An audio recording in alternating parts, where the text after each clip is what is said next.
What's up, guys? Welcome back to the Uncensored Critic podcast. Thank you very much for joining me again for another episode. And we've got another fantastic guest for you, and that is the great Christopher McElroen. Did I get your name right? Did I say that right? You did. Yes. I probably should have checked that before I started, but hey, I took the risk. So Chris is the artistic director of the company, the theater company out in America called the American Vicarious. It's a Brooklyn-based company committed to generating art that reflects American ideas and realities that both divides and unites its people.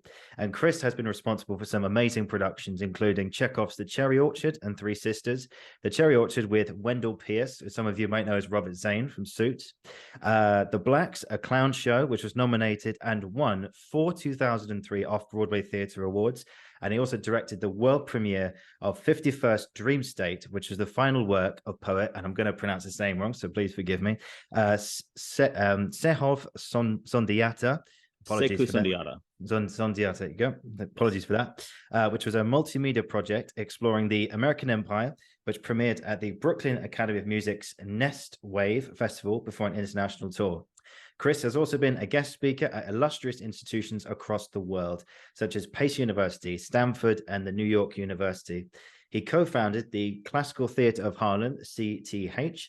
Between 1999 and in 2009, it produced 41 shows, raking in award after award, including a Drama Desk Award, as well as being deemed one of the 8 theaters in America to watch by the prestigious Drama League of the United States. And then it's just a small sample of Chris's incredible CV and work, and it's a genuine pleasure to have you along here today. So, Chris, how are you?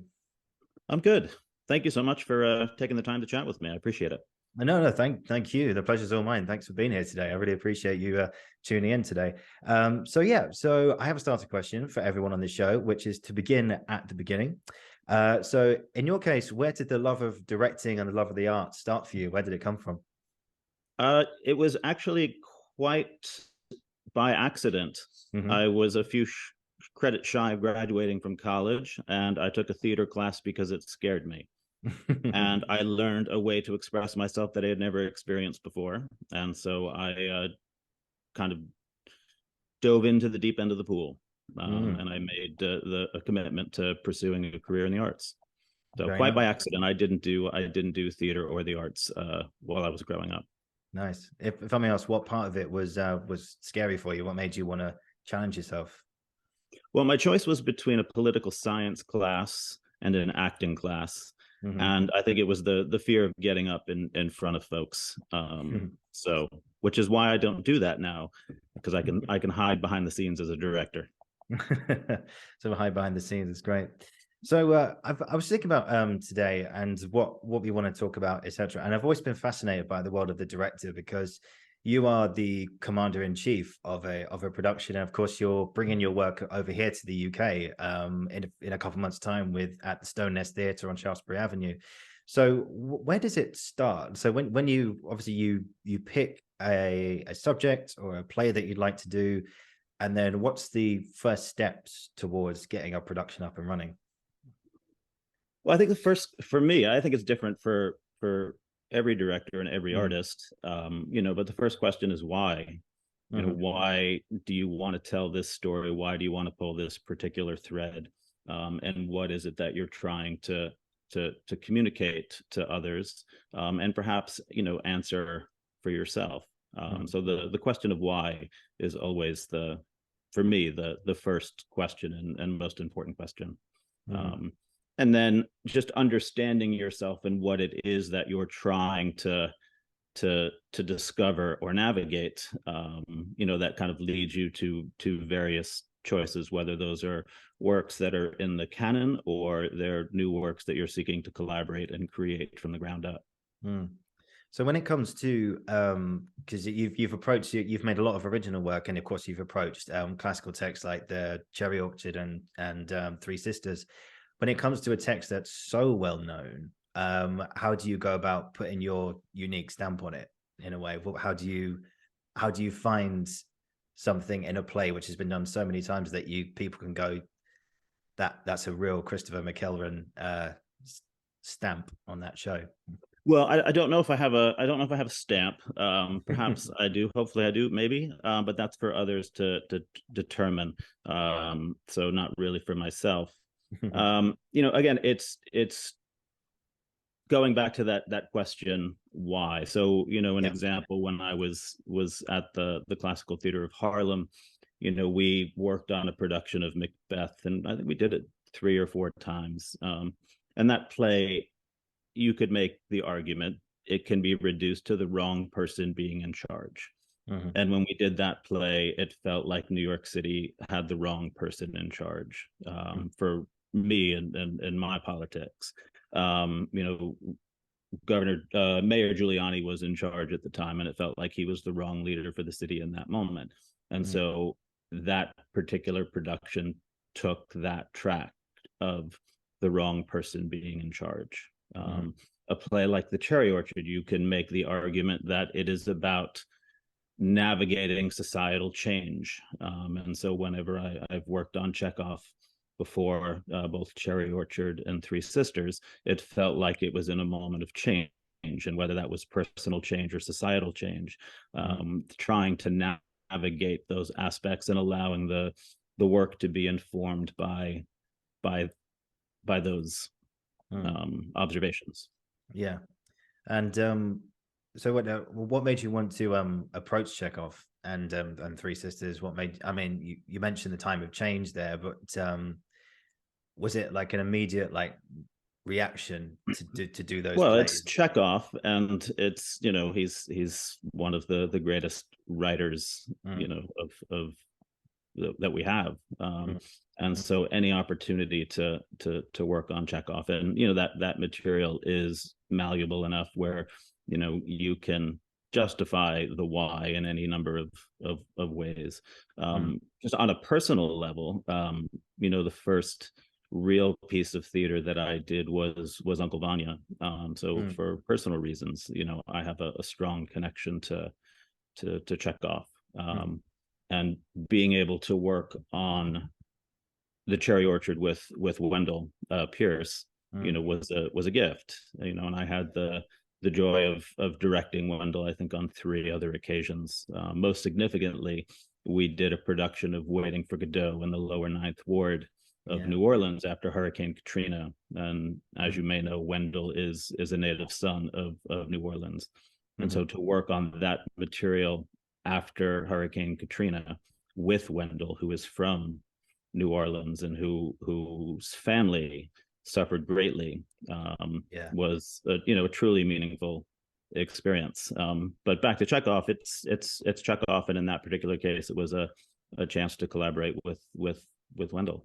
Yeah. Now, what's he like to work with? I mean, I admire him as an actor because I saw him in A Death of a Salesman, which came over, I think went to Broadway. I think it started here and I think went to Broadway in 2000 and it just closed on Broadway last month. Really? And I saw it I came over to see it at the Young Vic. Yes. And he's a phenomenal actor, a very generous actor, and a very generous individual. And so I've had the good fortune to collaborate with him over the years, and hopefully we'll get a chance again at some point. Yeah, I'm sure. I think I've always been fascinated by the kind of stigma of Chekhov. It's not so much a stigma, but it's kind of my wording of it, really. But a lot of people find Chekhov to be quite slow and meandering and quite kind of like a tough evening in the theater. But a lot of people always find the humor in Chekhov as well. And like when you see it, I've seen Chekhov done, and I found it quite funny at times. So what was your experience of it? Did you find the humor in Chekhov? Did you, or was it? Oh, absolutely. Life is absurd, and Chekhov certainly understood that, and it has to be laughed at. And he's a master at it. And so I think it's important to approach those works as if they are comedic, and the comedy just naturally rises to the surface.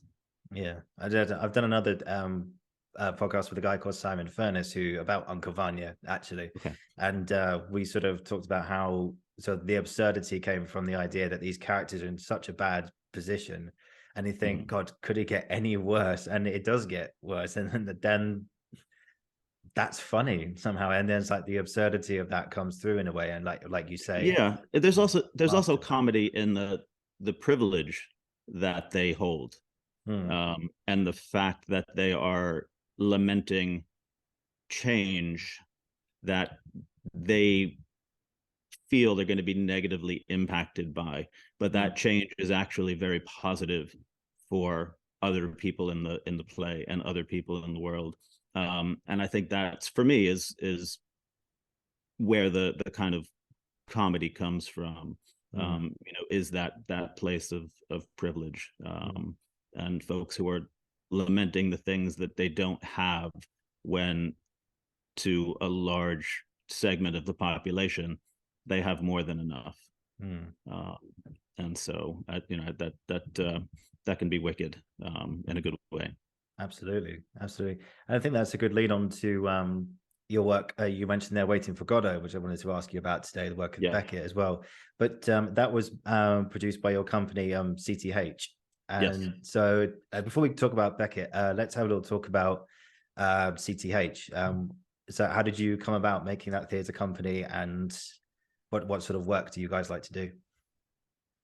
I was invited to teach at the Harlem School of the Arts. So when I graduated university, I was invited to teach, and I guess I taught there for about 2 years or so.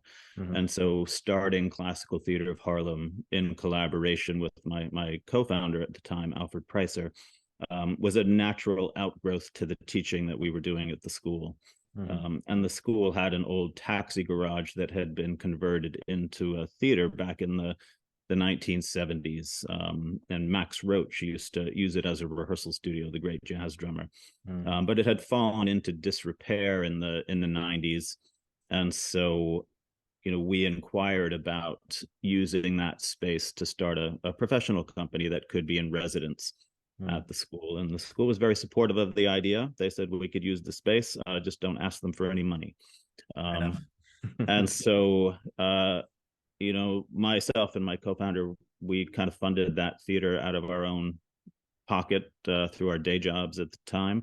And we quickly got some traction, but starting that company was very organic. It came out of the teaching at the Harlem School of the Arts, and a sense of need from both the students in that program and other faculty members to have a professional outlet for work that didn't exist at the time.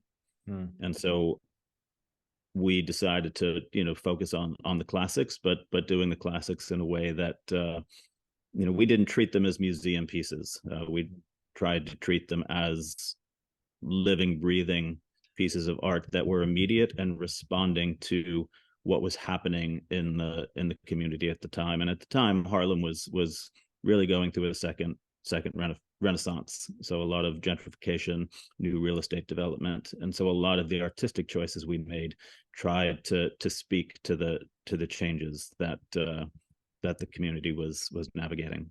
And so, to go back to Chekhov, Harlem in that moment was navigating great change, and those plays seemed to have an aspect that spoke to that. Yeah, and you mentioned also, I think, about Waiting for Godot, like the response to Hurricane Katrina in a way. And I was looking at YouTube actually, and earlier, and there's some footage of your production still on there. You created this vast set. You've got the tree, which is like a pole in the middle of the stage, and you've got these amazing like New Orleans neighborhood in a way, and it's like a completely different context of Waiting for Godot. It looked amazing. It looked really, really interesting. Yeah, we did that production 3 times, and they were 3 completely different productions, all centered on the idea of waiting in a post-Katrina New Orleans. Okay. The first time we did the show was in Harlem, and it was in a 15,000-gallon swimming pool.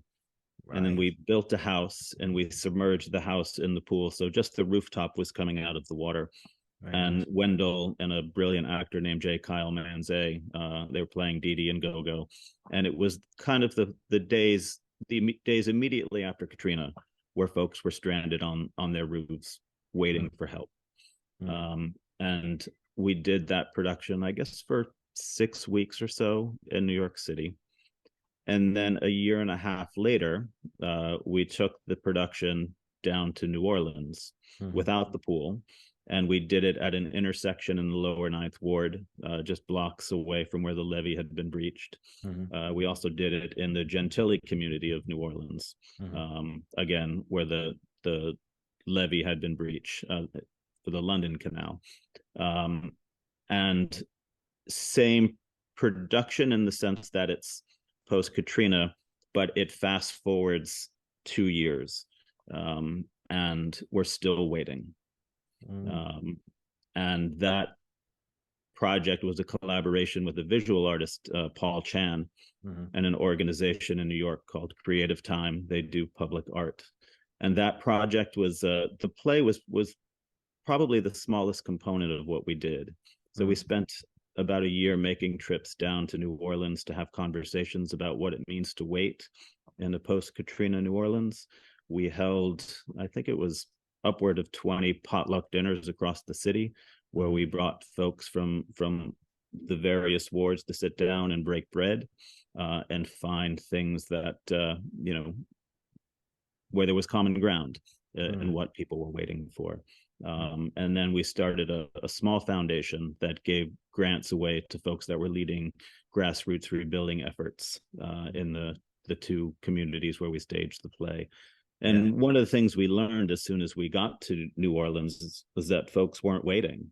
They knew that help wasn't coming, and it was on them to take action. So we really embraced that. And so when Wendell gets to the end of the second act and he says, "Let us not waste time in idle discourse, let us do something," everybody who saw that play on those nights outdoors in New Orleans knew exactly what he was saying.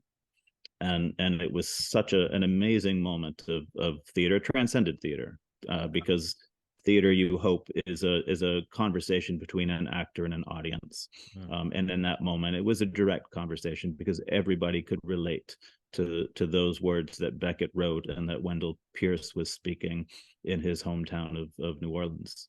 Yeah, that sounds like one hell of an experience. That must have been quite an emotional journey, I think, for everyone involved for that whole experience. It was, and credit to my collaborators on that project, who really understood that you have to work from the ground up. You can't come in from outside with an idea, but you really have to spend the time and build the relationships and have the conversations and allow your art to be informed by the communities where you're presenting it.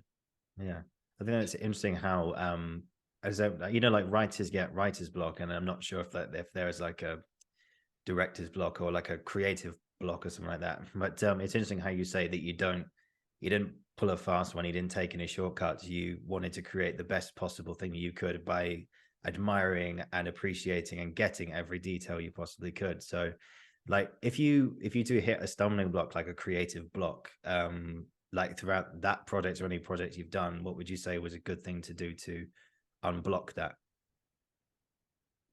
I think it's just going back to that question, where we started this dialogue, is why am I working on this project, and what is it that I'm trying to communicate and navigate and share? And for me, it has to start from the ground up. Otherwise, it's just activity, and there's no real value in the activity. It's just a distraction from your distractions. And so so again, for me, it has to be personal, and then sharing why you're creating something with your collaborators, allowing them to take ownership of the idea, and being present and aware enough to just listen to what's taking place. It's theater, the performing arts.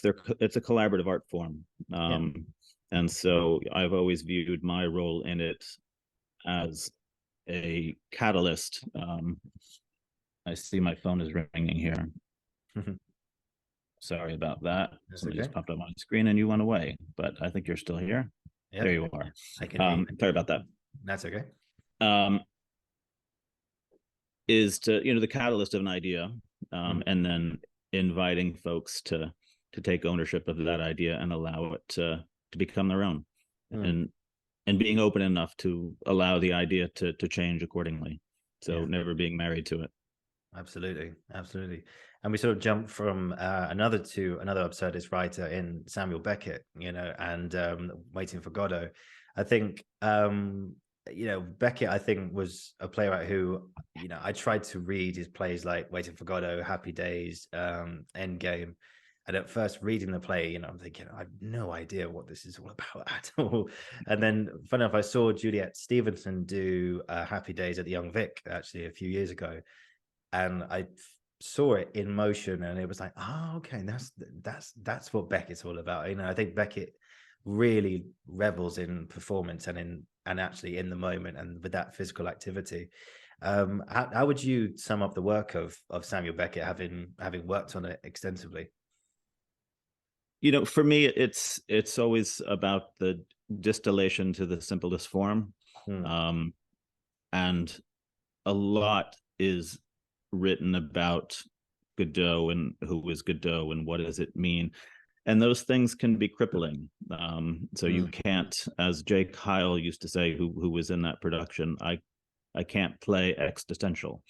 I need a clear acting objective. And for me, that play was just always two people waiting for a third. And within that, you're distracting yourself, which is such a large part of the human experience, is the way we distract ourselves from the reality around us, whether those realities are political or they're, larger than life. I mean, we're all gonna meet the same inevitable end, and so we distract ourselves as we go. And for me, that play is about distraction. It doesn't need to be anything more than that. And I think that the same can be true for most of Beckett's writings. For me, his language is so simple, his sentence structure so simple, but yet we graft on so much to his language, and so two guys waiting for a third, and not getting bored while they wait. Exactly. It's almost like Ian McKellen talked about it as well, because he did a fantastic version of it with Patrick Stewart on Broadway as well. About how his taking of the play was that it's all about waiting, and how we fit what we do as humans to fill the time in and finding that meaning to our everyday activities or to the reason why we're here. And absolutely begs all those questions about how, like, why are we here? Why do we do what we do? Why is this the way that things are, in a way? And I always found it so fascinating. So so when you see Beckett come alive, in the rehearsal room, I mean, I don't know about you, but I just get a bit of a chill, and it's just like, oh, he's asking all these big questions in such these beautiful ways. What's it like seeing a Beckett play to sort of go from the page to an actual performance, and then you get to opening night, and then you see the results of everything you've put together? The first time we worked on the play, again, we did it in a 15,000-gallon swimming pool, and when it felt like things were going wrong, somebody would just jump in the pool. When we were in New Orleans, we rehearsed in a school that had been abandoned, destroyed. It was a safe haven during the storm for about 300 residents who waited up on the roof for a handful of days. There was a gentleman who was living in one of the classrooms upstairs. And we were rehearsing one day at the top of the second act, and it starts with a song. Wendell came out to sing that song, and we were going to, embracing the New Orleans culture, kind of lean into the second line idea. And so Wendell had an umbrella, and he wound up doing a second line 3 blocks towards the performance space. But when we were in rehearsal that day, this gentleman stopped us. Our rehearsals were open to the public to come and see. And he stopped us. and he ran upstairs to the classroom where he was living, and he came down and he had 4 crushed soda cans that he then screwed to the bottom of his sneakers, and he asked Wendell to sing the song again, and he started tap dancing. And this is how this gentleman was making a living, tap dancing with crushed soda cans in the French Quarter. And that energy made it into the performance. And so watching Beckett come alive in that fashion with somebody who before that rehearsal had no relationship to Beckett. But what he saw in Wendell rehearsing was, oh, this is me. This is my life. This is how I spend my time, by dancing to songs like this to get some money in my pocket. And so, being present in that moment and allowing Beckett to be informed by the place it's being staged is, and his work, again, because it's so simple, the language is so simple, it's accessible to both theater professionals and non. So amazing. I always find there's a copy of the play over here. It's by I think it's published by Faber, and Faber is a publishing company over here. Not sure if you get them in the States, but on the back there's a quote from Beckett, who someone said, I think it was a critic who said to him on one of the first few performances, came up to him and said, oh, so when you say Godot, you mean God, so these characters are waiting for God. And he said, if the characters were waiting for God, I would have written God. Yeah. And it's funny, when we were in New Orleans, we did a lot of community outreach, and one of the things that we did was we went into churches, and there was a pastor who did his Sunday sermon, and it was called Waiting for God to Do. And so he took Godot and he riffed on it a little bit, and it was a very impassioned sermon. So Waiting for God to Do. Waiting for God. What is God going to do, in his opinion, do you think? I don't recall the details of that. But I remember being moved by the energy in the room at the time. Yeah, that's always good. That's always good. Yeah. You should have put them. I know this is going very much against the play itself. You should have put that tap dancer in the show. I think that would have been a lovely aesthetic. Do you know what I think? Yes. Yeah. You'd have some challenges because the Beckett estate can be difficult. So they would they'd probably have a few words to say over the phone. But yes. Cool. So let's talk about so there's 2 more things which we can go into detail about today. One is the American Vicarious, which you are artistic director. As I said in the intro, it's like your channel, you bring things to the stage that both unites and divides the country. So what is the American Vicarious, and how did that come about, similar to your work with CTH? So I view the American Vicarious as kind of the beginning of my 3rd decade of doing this. So my first decade, involved starting the Classical Theater of Harlem and working very much on a kind of traditional season-based model, where we were doing 4 to 6 projects a year, subscription-based audience. And when I did Godot in New Orleans, I started to think about time differently and using time as a resource. Working on a season-based model, nothing really gets a full breath, because the minute you create something, you're already thinking about tearing it down and creating the next. And so the 2nd decade of my career, I tried to use time as a resource. And I did a number of projects. I worked with the Ralph Ellison estate to create the first ever stage adaptation of Ralph Ellison's Invisible Man.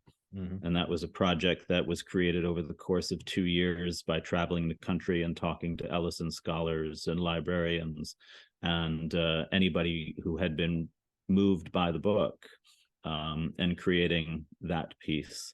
I spent 2 years down in the Piedmont region of America, with a wonderful jazz pianist and composer named Gerald Clayton, talking to elder blues musicians about the tradition of blues, specifically the Piedmont blues, and how the music is a kind of a solve for racism and discrimination in America. But yet the music is joyful. And so, that piece, Piedmont Blues, A Search for Salvation. And so, again, developed over the course of 2 years.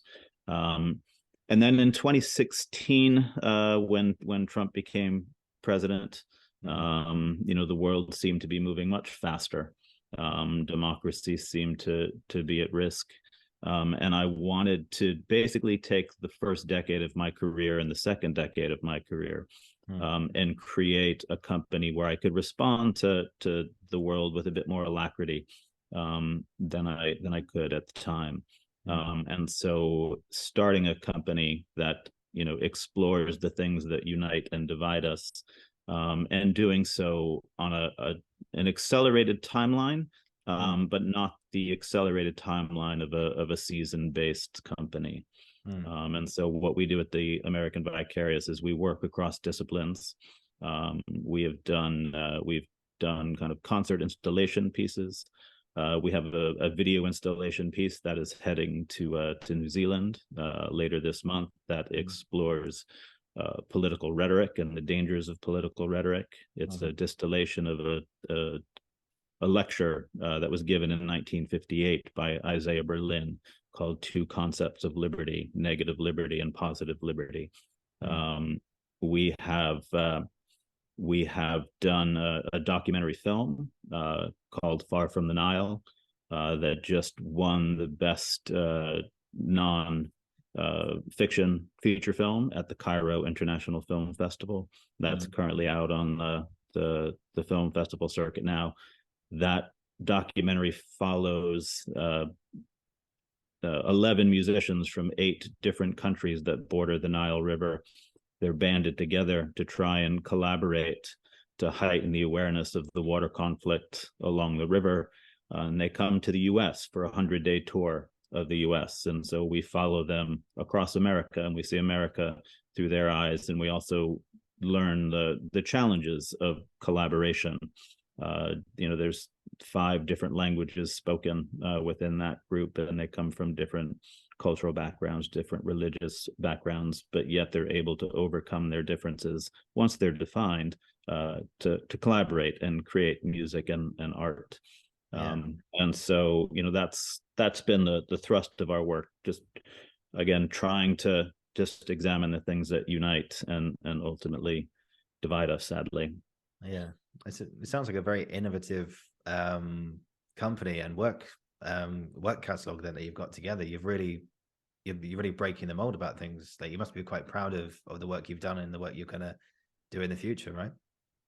Yeah, the pandemic was very liberating for us because it forced us to think in new ways. The traditional theater model is it's broken, at least here in America, in my opinion. It kind of freed us a little bit. And so one of the pieces we did during the pandemic was called Static Apnea, and it was an exploration of breath, or the lack thereof, in 2020. And it was inspired by both the pandemic and George Floyd. And it invited one audience member to enter a space with one performer and engage in a 9-minute and 2-second conversation about breath, and how long you could hold your breath, and would it be long enough to save somebody? Would it be long enough to save yourself? And so that was born out of the pandemic, and so it just, to the work that we do, we try and not just fall into the box of theater. Yeah. What do you mean by the theater model is broken in America?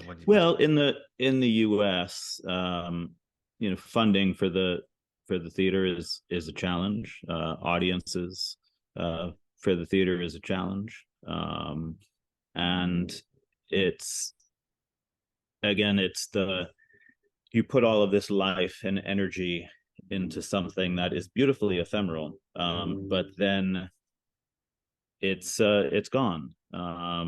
And wanting to create work at this point for myself, work that lasts longer than what a 4 or 6 week run can be in New York. And so, the project that we're bringing to London, debate Baldwin versus Buckley, is a piece that we started during the pandemic.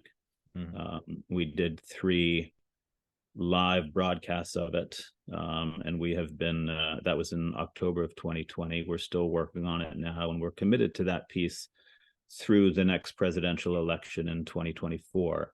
And so for us, that is theater. It is live performance, but we sought to create that piece in a way where it was fluid, and it could live, and it could breathe, and it could evolve over the course of 4 years.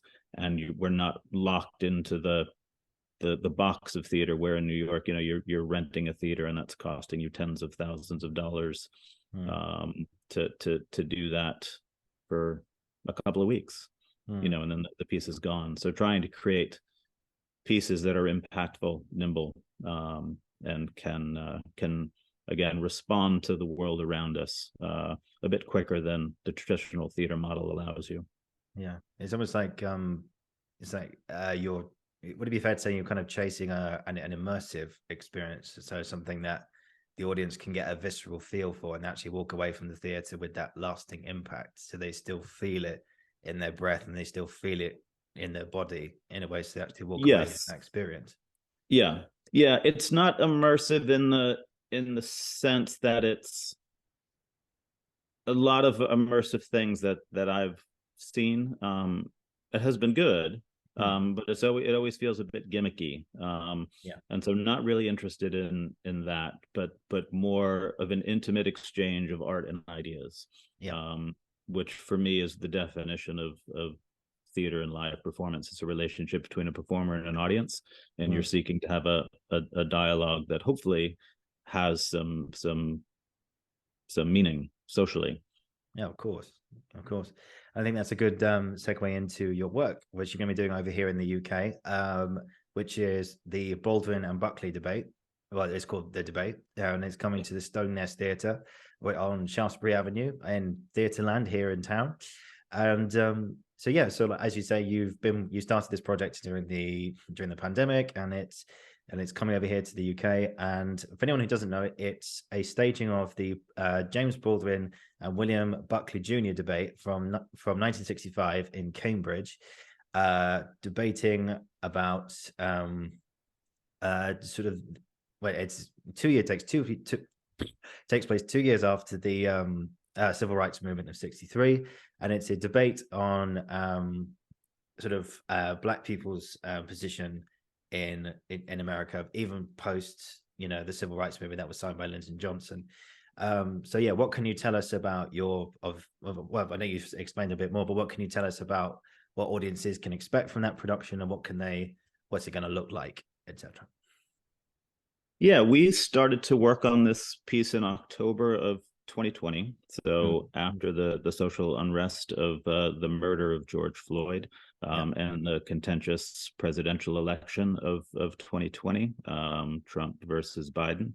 And so our objective in doing that piece in that moment was kind of threefold. One was we wanted to gather, and so we chose to do the performance live 3 consecutive nights without an in-person audience, and we did 3 live broadcasts. It felt important to gather in that moment.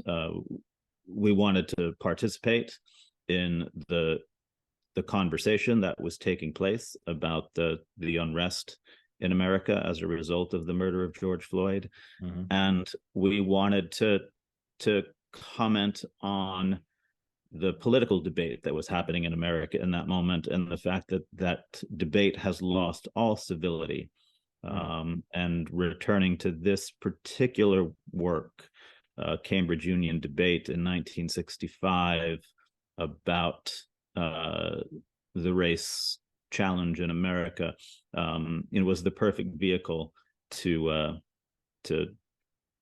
have those conversations. And so when live in-person audiences returned in New York, we started to do the piece kind of in intimate settings. We limit the audience to about 50 people a night, single row of audience around the performers who are in the center. That's very much a choice to have the audience be part of the debate. You're not allowed to sit into the theater and become anonymous. Think about, where you're going to go get a drink afterwards. You're an active participant in the debate. When the debate finishes, a natural conversation starts between the performers and the audience about the events that transpired. And so it is verbatim the original debate that was at Cambridge Union. There's two versions, one that was edited for broadcast, which you can watch on YouTube. We restored the original text. There was about 7 minutes that was cut from Buckley's argument that we restored. And so the piece unfolds as any Cambridge Union debate does. So there's two undergraduate speakers and then two main speakers, in this case Baldwin and Buckley. Yeah, and you've got a lovely set for it as well. The Stone Nest is it's a location very reminiscent of Cambridge in 1965. Yes. So it's going to be a real visceral experience what I've only seen pictures of the set. I haven't seen the show as of yet, but but I think it's going to be a really, really authentic and visceral experience by the looks of things. It looks like you're and our approach to it is not we had two amazing actors, Tego Bougere and Eric Miller, have been doing it since October of 2020, and we're not trying to become Baldwin or Buckley, impersonate them in any way. Their shoes are too big to fill. Our objective is simply to take these words from this moment and put them in the mouth of contemporary artists, and the words still resonate today. They're still the same arguments that are being made on both the left and the right, and nothing has changed in the past 58 years. Yes, we've made progress, and tremendous progress at that in certain circles, but the foundation of is unfortunately still there. The foundation of segregation and discrimination. Yeah. Do you think it's only over here for a finite amount of time? Do you think you'll be able to extend it beyond April, because it hit to April the 8th, I believe, and then we hope to be able to go a little bit longer. So we'll have to see if we can if we're able to capture lightning in a bottle. I'm sure you will. with the work. So, and we're really excited to bring the work to London. So yeah, you've got a very good location and everything in between. So. Yeah, the Stone Nest they've been great collaborators so far. They're actually coming over to New York in a couple of days. We have a couple of performances in Harlem at Harlem Stage, and so they're going to come over and see it before we head to London. Very nice. They're very, very good collaborators. So we're very fortunate to have come across them. Very good, very good. So guys, go get your tickets now. It's on at the Stone Nest, and you'll be able to see this amazing production, which I'm sure is going to be a really good experience. Of course, it's in not only just for location, but you're in theatre land as well, so you'll get a lot of attention. You get a lot of people wanting to come and see the show, and everything in between. So yeah, we are slightly pushed for time, but have a few more questions for you today, Chris. 3 more, in fact. Of course, we've talked about a lot of things today about your work, Chekhov, Beckett, and now the debate. I'm curious to know what big thing or what's next for you. Where do you go next? What big issues do you want to, or what big plays do you want to tackle next after this year? We have a couple of different projects in development. So we'll revisit to the Piedmont Blues piece in 2024. We'll stage that in a tobacco field in the American South, kind of a free site specific version of that. Return that piece to the land where we created it, and out of that we'll create a video installation piece. And so we're also working on 2 or 3 new plays. One is called American Queen, which looks at the life of Kate Chase. She was it's set in the 1860s. She was the daughter of Salmon Chase, who was the Secretary of the Treasury during the Civil War. He was also the Chief Justice of the Supreme Court, and he ran for president and lost 4 times.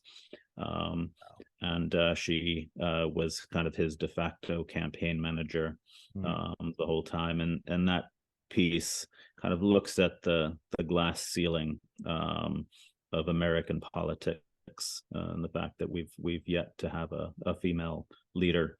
You know, we've come close a couple of times, but we've yet to break through that. And so that piece kind of looks at that. And then a couple of other things that are not traditional theater based. So no shortage of things that unite and divide us at the moment, unfortunately. So I'm sure there'll be more to come, I'm sure. Just very quickly, I listened to your a talk you gave on the Wayne Martin panel discussion you did back in December 2016. You talked about the impact that music has on your pieces, like particularly in that talk about the blues and stuff. Yes. I really loved just a couple of quotes that you said from that, actually. You said so the blues becomes the visual envelope that holds the story, and also if God is music, there's salvation in the blues. And I really like that. So what makes you think God is the salvation in blues music, in your opinion? Well, I think that particular piece developed in the American South, where the concept of God and religion is such a just woven through all aspects of life. There's hope in the music, and I'm not a religious person. I don't believe in God. But people who do, I have great respect for. But it's hope. It gives people hope, and that's what music does. That's what the blues seeks to do, is give people hope, however hard the situation might be. You know, we're gonna come back at it tomorrow. So, and always actively seeking to overcome the adversity that a society has placed before you. Always sounds like a natural healing remedy, music, isn't it? Yeah, I always find. That's great. And just 2 more questions for you, Chris. What do you think being a director has given you as a person, and what do you think it has taken away? You know, I have an ongoing conversation with a friend about accumulation. And what one accumulates in life. And if you were to walk a more traditional path, you probably accumulate money and, you know, a certain level of wealth and security. That's not really what one accumulates in a path in the not-for-profit arts in America. But what you accumulate is moments. And what you hope for is that you create work that reaches somebody. One person is enough, and that's what you accumulate. A quick story: when I was working on Invisible Man,